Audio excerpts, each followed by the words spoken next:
Hello students and welcome back to Vedantu's NCERT Solutions Class 11th and 12th जहाँ पे हम NCERT की सभी एक्सरसाइजेस की solutions जानते हैं of all the subjects on platform।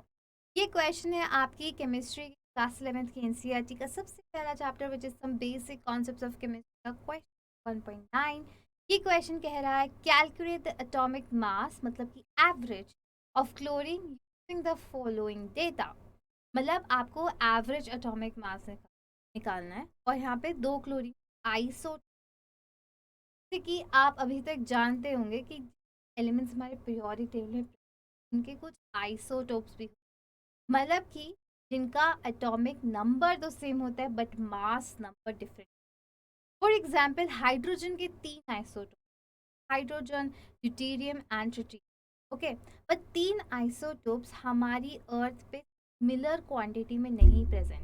For example अगर if this is not a real data but सिर्फ समझाने के लिए मैं आपको बता, अगर हाइड्रोजन कॉन्सेंट्रेशन अर्थ पे 80% है, ड्यूटेरियम की कॉन्सेंट्रेशन केवल 19% होगी और ट्रिटियम की तो और भी कम केवल 1% होगी, राइट।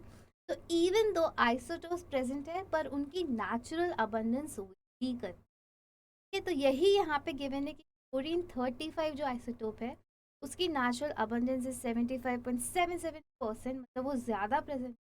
एंड क्लोरीन 37 की अबंडेंस कम है which is 24.2।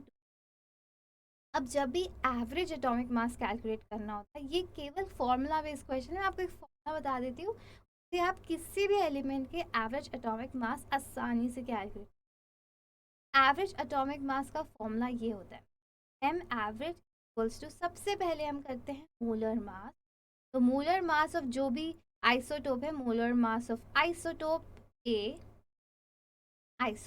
A okay into natural abundance, उसकी जो परसेंटेज नेचुरल अबंडेंस है वो upon 100 plus molar mass of isotope B into उसकी percentage abundance upon 100।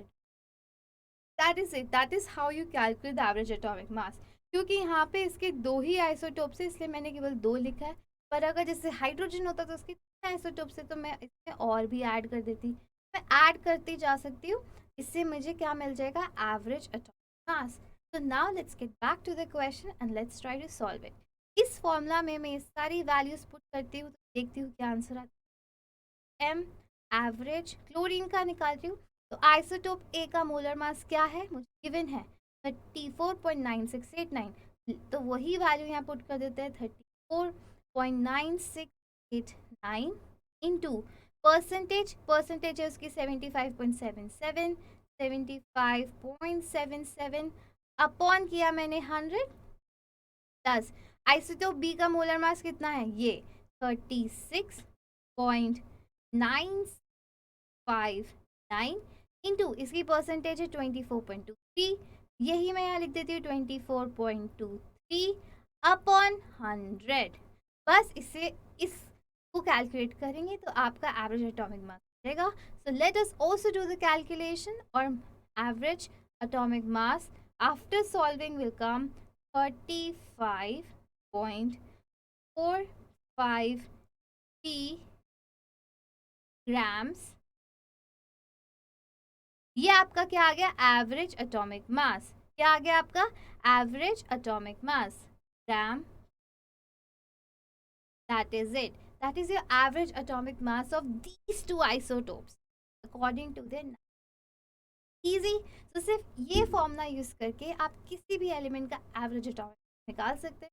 I hope ये क्वेश्चन आपको समझ, एंड फिर भी कोई डाउट्स है तो let me know in the comment section below and I will see you in the next video. And also don't forget to like and subscribe to the channel. Bye bye.